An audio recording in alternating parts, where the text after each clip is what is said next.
ఐటీలో ఎంట్రీ కావాలా? Trainee software engineer గా అజా కోడింగ్ ట్యూటర్ లో 2 వీక్స్ ట్రయల్ పీరియడ్ లో వెంటనే చేరండి. సపోర్ట్ చేసిన ప్రతి ఒక్కళ్ళకి, ప్రేక్షకులకి, ప్రెస్ కి, ప్రతి ఒక్కళ్ళకి పేరు పేరున థ్యాంక్ యూ. నన్ను ఇంత దూరం తీసుకొచ్చింది మీరే. నేను ఎవరినైనా అసంతృప్తి పరుచుంటే ఐఎమ్ రియల్లీ సారీ. కానీ నేను ఆడిన ప్రతి సెకండ్ నేను మిమ్మల్ని మైండ్లో పెట్టుకొని మిమ్మల్ని ప్రౌడ్ ఫీల్ చేపిద్దామని చెప్పేసి నా ప్రతి మూమెంట్ ఉండే బిగ్ బాస్ హౌస్లో. ఐఎమ్ హ్యాపీ నాకు వచ్చిన రెస్పాన్స్తోని. కానీ చిన్న అసంతృప్తి, లైక్ ఎవరినైనా మీ అంచనాల్ని అందుకోలేదా అన్న ఒక చిన్న అసంతృప్తి, అంతే తప్ప I'm very very happy. And చాలామంది నిన్న ఫోన్లు చేసిండ్రు. సో యాక్చువల్లీ నేను హౌస్ టీం నన్ను బయటికి వదలలేదు నిన్న night. So due to the response and police curfew ఏదో పెట్టిందంట. నేను ఈరోజు మార్నింగే వచ్చిన. ఇంకా నేను ఫుల్గా ఎవ్రీథింగ్ చూడలేకపోయినా. నేను ఎపిసోడ్స్ అవేమి కూడా ఇంకా చూడలేదు. జస్ట్ సోషల్ మీడియా బజ్ కానీ యూట్యూబ్లో వీడియోస్ చూసిన. అండ్ నాకు చాలా యునానిమస్గా చాలామంది లైక్ చాలా సపోర్ట్ చేసిండ్రు. సో అందరికీ ఐఎమ్ థ్యాంక్ఫుల్. జస్ట్ గ్రాటిట్యూడ్, అంతే, ఇంకేం లేదు. యాక్చువల్లీ నేను అందరికీ మళ్ళీ పర్సనల్గా 1-to-1 ఇంటర్వ్యూస్ ఇస్తా. నేను యాక్చువల్లీ ఎపిసోడ్స్ కూడా మొత్తం చూడలేదు, ఎందుకంటే అక్కడ ఎంత జరిగినా కూడా ఒక 1 hour ఎపిసోడ్లోనే వస్తుంది కాబట్టి మీరు ఎంత చూసిండ్రు, ఏమేం జరిగింది అని మీకు అనిపిస్తుంది అన్నది నాకు ఇంకా ఫుల్గా తెలియదు. అండ్ వన్ స్మాల్ థింగ్, ఇది కొంచెం షార్ట్ అండ్ స్వీట్గా ముగిద్దాం, ఎందుకంటే ఈరోజు మార్నింగే నాకు తెలిసింది. లైక్ నేను ప్రేమగా పెంచుకున్న రోమియో, నా పప్పి, నేను హౌస్లో ఉన్నప్పుడు చనిపోయిందంట. సో ఆ విషయం నాకు మొన్న ఫినాలే అప్పుడు కూడా లైక్ నిన్న చెప్పలేదు మా పేరెంట్స్, ఎందుకంటే నేను ఎక్కడ లో అయిపోతాను అని చెప్పేసి. నేను ఈరోజు మధ్యాహ్నం ఇంటికి వచ్చిన తర్వాతనే నాకు తెలిసింది. కానీ మీరందరూ వెయిట్ చేస్తున్నారు, మిమ్మల్ని వెయిట్ చేయనివద్దు, సో మిమ్మల్ని కలవాలి అని చెప్పేసి నేను రావడం జరిగింది, ఎంత లో ఉన్నా కూడా. సో నేను ఎపిసోడ్స్ అన్నీ చూసి నేను మళ్ళీ ప్రతి ఒక్కళ్ళకి 1-to-1 ప్రతి ఒక్క క్వశ్చన్కి ఆన్సర్ చేస్తా. కానీ సోలో అని అన్నారు కాబట్టి, అంటే like what ever I feel, అంటే వాట్ ఎవర్ నేను దేనికైతే స్టాండ్ తీసుకోవాలనుకున్నానో అది అర్థం చేసుకునే వాళ్ళు అర్థం చేసుకుంటారు, అర్థం చేసుకునే వాళ్ళు చేసుకోరు. ఆ విషయం నాకు తెలుసు. అందుకే నేను ఏదైతే సిద్ధాంతాన్ని నమ్మినో దానికోసం బలంగా నిలబడ్డా.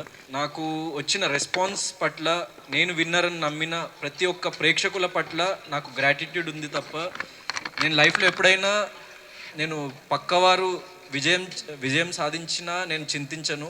సో నేను ఓడిపోయినా లేకుంటే నేను అది చేయలేకపోయినా అని నేను ఒక ఇంట్రోస్పెక్షన్లోకి వెళ్ళి ఇంకేం చేయాలి నేను ప్రజల కోసం, లేకుంటే నా ప్రేక్షకుల కోసం, నన్ను సపోర్ట్ చేసిన వాళ్ళ కోసం అని ఆలోచిస్తా తప్ప, నేను ఆల్రెడీ దాని నుంచి మూవ్ ఆన్ అయిపోయి నేను నెక్స్ట్ స్టెప్ ఏంటి నా లైఫ్లో.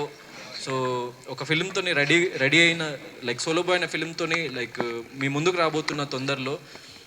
సో నన్ను సపోర్ట్ చేసిన ప్రతి ఒక్కరూ నా నెక్స్ట్ జర్నీలో కూడా నన్ను సపోర్ట్ చేస్తారని నేను దృఢంగా నమ్ముతున్నా.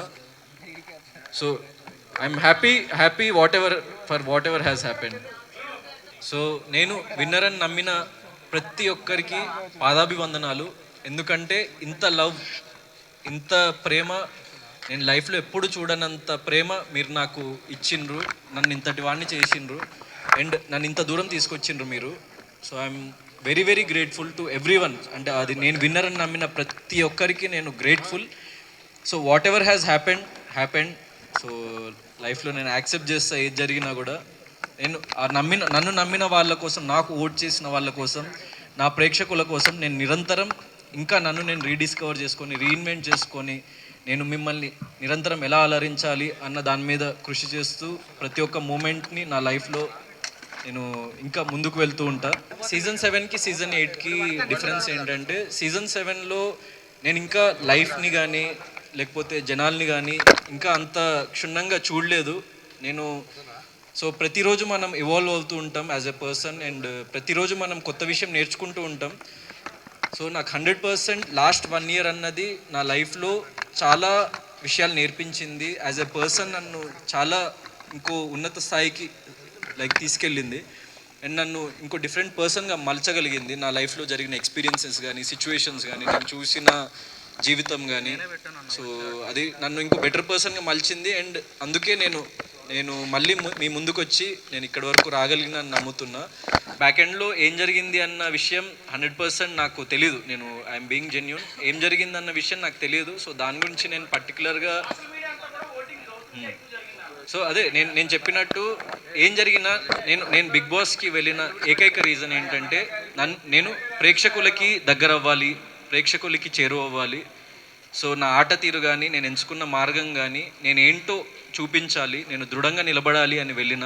సో ఇంత హ్యూజ్ రెస్పాన్స్ వచ్చింది. సో ఏం జరిగింది అన్న విషయం జరిగిపోయింది. సో అది ఎవరేమన్నా కూడా అది మార్చలేం మనము. వాట్ ఎవర్ హ్యాస్ హ్యాపెండ్ నేను దానికి ఏం చింతించట్లేదు. I was very confident, hope ఉండే.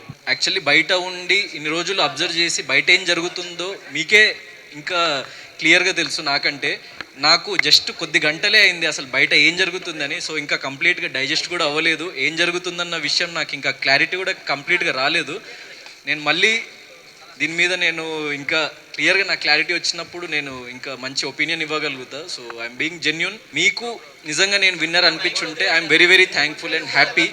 ఎందుకంటే మీ అందరూ చాలామంది మీడియాలో వచ్చింది కానీ, యూట్యూబ్లో కానీ, నేను సోషల్ మీడియానే చూస్తున్నా. ఇంకా అందరినీ కలవలేదు, ఏం జరుగుతుందన్న విషయం బయట నాకు తెలియలేదు. జస్ట్ కొద్ది గంటలే అయింది కాబట్టి నేను ఈరోజు మార్నింగే వచ్చిన, అప్పుడు వరకు ఫోన్ కూడా ఇవ్వలేదు నాకు. సో నేను విన్నర్ అని అనుకున్న వాళ్ళు, నేను విన్నర్ అవుతా అని నమ్మిన వాళ్ళు, yes I'm a winner in your hearts and I'm happy. ఎందుకంటే మీరు నమ్మిండ్రు కాబట్టి. సో ఎందుకంటే at the end of the day డబ్బు కన్నా, కప్పు కన్నా ప్రేక్షకులు వాళ్ళ ప్రేమే ఎక్కువ ఇంపార్టెంట్ నాకు. వాళ్ళు ఇచ్చే రెస్పెక్టే ఎక్కువ ఇంపార్టెంట్ నాకు. సో అది నేను గెలుచుకున్న. ఏ ఎక్స్టెంట్ వరకు నాకు ఇంకా తెలీదు, మీకే తెలియాలి. So I'm happy for that. తీసుకుంటే బాగుండేది అని కొంతమంది భావిస్తున్నారు, దానికి నా అభిప్రాయం. అంటే నేను యాక్చువల్లీ ఎప్పుడైనా గెలుపు కోసం పోరాడే వ్యక్తిని. అండ్ ఓటమిని ఎప్పుడు నేను అది ఓడిపోయినా సరే కానీ నేను ఓటమిని యాక్సెప్ట్ చేసి నేను ఎక్కడ ఆగిపోవాలి అని ఎప్పుడూ అనుకోలేదు లైఫ్లో. సో డబ్బు కానీ లేకపోతే ఇంకోటి మరొకటి కానీ ఏది ఆ గెలుపుని కొనలేదు. అందుకే నేను గెలుస్తానేమో అన్న చిన్న నమ్మకం, ప్రేక్షకులు నన్ను గెలిపిస్తారేమో అన్న చిన్న నమ్మకం, నేను ఎంచుకున్న మార్గం మీద చిన్న నమ్మకం. సో ఒక్కడనే నిలబడి నేను ఎండ్ వరకు ఆడాలని అనుకున్నా, ఒక్కడనే నిలబడ్డా. సో ఎవరిని నేను డిసప్పాయింట్ చేయదలుచుకోలేదు. అండ్ నేను అలాంటి పర్సన్నే కాదు. అంటే డబ్బు మరొకటి ఎప్పుడైనా మనం సంపాదించుకోవచ్చు, కానీ ప్రేమని మనము చాలా అరుదుగా సంపాదించుకోగలుగుతాం. సో నేను దానికోసమే ప్రజలు నా మీద పెట్టుకున్న నమ్మకాన్ని నేను ఒమ్ము చేయొద్దని అనుకొని నేను ఆ గోల్డెన్ బ్రీఫ్ కేస్ తీసుకోలేదు. And I'm proud that I didn't take that and I'm happy. అంటే నువ్వు నిజంగా సెకండ్ వస్తావు తీసుకో అని నాకు డైరెక్ట్గా చెప్పున్నా కూడా నేను తీసుకునేవాడిని కాదు. ఎందుకంటే ఓటమిని యాక్సెప్ట్ చేసే పర్సన్ని నేను కాదు. నేను ఎండ్ వరకు పోరాడాలి అని అనుకునే వ్యక్తిని, అంతే. వైల్డ్ కార్డ్గా వెళ్ళి టాప్ 2లో లైక్ నాకు ఇంతకుముందు వేరే సీజన్స్లో వచ్చారో లేదో తెలియదు. ఇంకా వచ్చారు ఎప్పుడైనా అట్లా టాప్ 2కి ఎప్పుడు రాలేదు. So I'm very very happy. ఎందుకంటే యాజ్ ఎ వైల్డ్ కార్డ్ వెళ్ళి నేను టాప్ 2లో వచ్చాను అన్నది సో చాలా అరుదుగా జరిగే situation. And what happens is అంటే ముందు నుంచి కొంచెం ఫ్యాన్ బేస్ కానీ లేకుంటే ఓటింగ్ బేస్ కానీ క్రియేట్ అయ్యి లైక్ ఒక చిన్న అడ్వాంటేజ్ అయితే 100% ఉంటుంది. కానీ నేను వాళ్ళందరినీ కూడా క్రాస్ చేసుకొని అక్కడి వరకు వెళ్ళా కాబట్టి I'm happy for that achievement. అంటే లేదు, అంటే నేను నార్మల్ మీనింగ్తో చెప్పింది కొంతమంది డబుల్ మీనింగ్తో అర్థం చేసుకున్నారు. సో దానికి ఏమైంది అన్నది లైక్ నాకు ఇంకా తెలియదు. So what ever it is అంటే లైక్ మీకే తెలియాలి వాట్ హ్యాపెండ్ అవుట్ సైడ్ అన్నది. నేను దానికి క్లారిఫికేషన్ కూడా నెక్స్ట్ డేనే ఇవ్వడం కూడా జరిగింది హౌస్లో. ఇన్సైడ్ ఏం ఆలోచించలేదు. లైక్ నేను పడిన కష్టానికి ఫలితం దక్కితే బాగుంటుంది అని చెప్పేసి లైక్ మేనిఫెస్ట్ చేసుకుంటూ ఉండే, ఆ దేవుడిని ప్రార్థిస్తూ ఉండే. మా పేరెంట్స్ చాలా చిన్న స్థాయి నుంచి నన్ను ఇక్కడి వరకు తీసుకొచ్చి లైక్ చాలా కష్టపడ్డారు. సో వాళ్ళ కోసం నేను ఏదో ఒకటి ప్రూవ్ చేయాలి అని చెప్పేసి నేను నిరంతరం కృషి చేస్తున్న లైఫ్లో. సో వాళ్ళు ఎలా ఫీల్ అవుతారు, వాళ్ళు నేను గెలిస్తే హ్యాపీ అవుతారా లేకుంటే నేను ఓడిపోతే ఏమైనా బాధపడతారా అని ఒక అంటే కైండ్ ఆఫ్ క్లిష్ట పరిస్థితిలో ఉండే. But what ever it is నేను వాళ్ళ కోసం నిలబడతా, వాళ్ళు నా కోసం నిలబడతారు ఎప్పుడు లైఫ్లో. ఎందుకంటే నేననే కాదు ప్రతి వ్యక్తికి వాళ్ళ ఫ్యామిలీ అన్నది చాలా ఇంపార్టెంట్. అండ్ వాళ్ళు ఏమనుకుంటారు, వాళ్ళు ఎలా ఫీల్ అవుతారని నా మైండ్లో రన్ అవుతూ ఉండే ఆ టైంలో, అంతే. మణికంఠకి ఎప్పుడైతే ఇంకా అది గ్రీన్ బకెట్ రెడ్ బకెట్ ఇంకా తీయలేదో, మణికంఠ ఎప్పుడైతే వెళ్ళిపోతా అని అన్నాడో నేను మణికంఠని కన్విన్స్ చేయడానికి ట్రై చేసిన. అది ఎపిసోడ్లో వచ్చిందో రాలేదు నాకు తెలియదు. మణికంఠ ఒకవేళ రిజల్ట్ నీకు అనుకూలంగా వస్తే నువ్వు ఉండిపో, ఒకవేళ నిజంగా నేను ఎలిమినేట్ అవ్వాల్సి వస్తే వెళ్ళిపోతా అని చెప్పేసి నేను చెప్పినా కూడా నాకు sir Gautam it's not your decision, నువ్వు ఆగు, మణికంఠని తన డెసిషన్ తనని తీసుకొనివ్వు అని చెప్పేసి అని మణికంఠని మళ్ళీ అడగడం జరిగింది. మణికంఠ నేనైతే ఉండలేను సార్, నేను వెళ్ళిపోతా, నాకు ప్రాబ్లంగా ఉంది ఫిజికల్లీ, హెల్త్ వైజ్ కానీ ఎమోషనల్లీ, మెంటల్లీ నాకు కొన్ని లైక్ ఈవెంట్స్ జరుగుతున్నాయి, కొన్ని సిచ్యువేషన్స్ వస్తున్నాయి, నేను తీసుకోలేకపోతున్నా, ఐ వాంట్ టు గో అని చెప్పేసి అన్నప్పుడు నన్ను ఇంకా లైక్ ఏం మాట్లాడొద్దని చెప్పేసి ఆపేసినప్పుడు I respected the decision and okay అని చెప్పేసి నేను అనుకున్నా.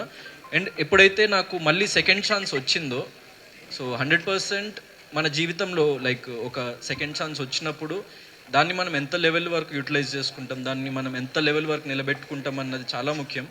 సో అక్కడి నుంచి నేను ఇంకా బలంగా నిలబడాలి, నేను వైల్డ్ కార్డ్గా వచ్చిన అదొక డిసడ్వాంటేజ్ అని చెప్పేసి నన్ను నేను ఇంకా లిమిట్స్కి పుష్ చేసుకొని ఎక్కడ ఏం లో ఫీలింగ్ ఉన్నా కూడా మళ్ళీ నన్ను నేను పైకి లైక్ నిలబెట్టుకొని సో గేమ్ ఆడడం జరిగింది అండ్ మీ ముందు ఇలా నిలబడ్డా. Life is like a butterfly effect. Bigg Boss హౌస్లో everything is like a butterfly effect. అంటే ఒక చిన్న సిచ్యువేషన్కి ఇంకో సిచ్యువేషన్ ముడిపడి ఉంటుంది. సో అలా కాకుండా ఇలా జరుగుంటే ఏమై ఉండేది అన్నది అలా జరిగితేనే మనకు తెలుస్తుంది తప్ప సో మనం దాన్ని గెస్ చేయలేము, ఊహించలేము. సోలోగా ఆడడం మంచిదా, గ్రూప్గా ఆడడం మంచిదా మీ ఉద్దేశంలో? So I choose the right path అని నాకు అనిపించింది. అండ్ ఎప్పుడైనా Bigg Boss is a competition. So మనకి ఎక్కడైతే తప్పు జరుగుతుంది అని అనిపించిందో అక్కడ మనం నిలబడి ప్రశ్నించాలి. సో అలా నాకు ఎక్కడైతే తప్పు అనిపించిందో ప్రశ్నించినా, ఎక్కడైతే తప్పు జరుగుతుంది అని అనిపించిందో, ఎందుకంటే అక్కడ చాలాసార్లు నా మీదికి కూడా వచ్చింది. So I was getting affected in few situations. So 100% నాకంటూ ఎవరు లేరు, నాకంటూ ఎవరు సపోర్ట్ మీరు చూసిండ్రు. సో మీరు ఎవరైనా నాకు ఒక్క హౌస్మేట్ అయినా లోపల సపోర్ట్ చేశారా? మీరే చెప్పండి. సో లేదు కదా. వాట్ ఎవర్ ఇట్ ఈస్, గెలిచుంటే బాగుండేదన్న భావన ఉంటుంది. నేను అరే ఎండ్ వరకు వచ్చి కప్పు ఎత్తలేకపోయినా అన్న చిన్న అసంతృప్తి ఉంటుంది. అరే నన్ను నమ్మిన వాళ్ళు ఎక్కడైనా హర్ట్ అయినరా, నన్ను నమ్మిన వాళ్ళు ఎక్కడైనా ఫీల్ అయినరా అని చిన్న బాధ ఉంటుంది తప్ప అరే వేరే ఎవరో గెలిచిండు కదా అన్న జెలసీ ఉండదు. సో వేరే వాళ్ళు ఎందుకు గెలిచిండ్రు అని చెప్పేసి నాకు అలాంటి భావన ఉండదు. నేను లైఫ్లో నేను లైఫ్లో జరిగిన వాటి నుంచి నేర్చుకొని ఇంకా దృఢంగా నిలబడి నా ఫర్దర్ స్టెప్ ఏంటి అన్న దాని గురించి ఆలోచించి ముందుకెళ్తా. So this is not the end. నాకు లైక్ నేను ఆల్మోస్ట్ మీ అందరికంటే చాలా చిన్నవాడిని ఏజ్లో కూడా. సో లైఫ్ చాలా ఉంది, మీకంటే కాదు చాలామంది కంటే. So yeah, I have lot of life to go. సో మీరు మీ ఇంటి బిడ్డలా నన్ను ప్రేమించి ఆదరించిండ్రు కాబట్టి నేను ఇక్కడున్నా. So I'm happy for that. And నా ఫర్దర్ స్టెప్స్లో మీరు ఇలానే నాకు సపోర్ట్ చేస్తూ ఉంటారు అని చెప్పేసి నేను భావిస్తున్నాను. ఎందుకంటే ఏ సపోర్ట్ లేకుండా, ఏ బ్యాక్గ్రౌండ్ లేకుండా ఇంత దూరం వచ్చినా సో నిలబడ్డా మీ ముందు. అండ్ తెలుగు ప్రేక్షకులు కానీ లైక్ ప్రపంచవ్యాప్తంగా ఎంతోమంది లైక్ ఎన్నో భాషల వాళ్ళు ఎంతోమంది నన్ను ఆదరించిండ్రు. సో వాళ్ళందరికీ నేను ఎప్పటికీ రుణపడి ఉంటా. అండ్ నా ఫర్దర్ స్టెప్స్లో నేను వేసే ప్రతి అడుగులో వారు నన్ను ప్రేమిస్తూ, నన్ను ఆదరిస్తూ, నన్ను ముందుకు తీసుకెళ్తారని చెప్పేసి నేను భావిస్తున్నా. సుమన్ టీవీలో మీ పర్సనల్ అండ్ బిజినెస్ ప్రమోషన్స్ కోసం కింది నెంబర్కి కాంటాక్ట్ చేయండి.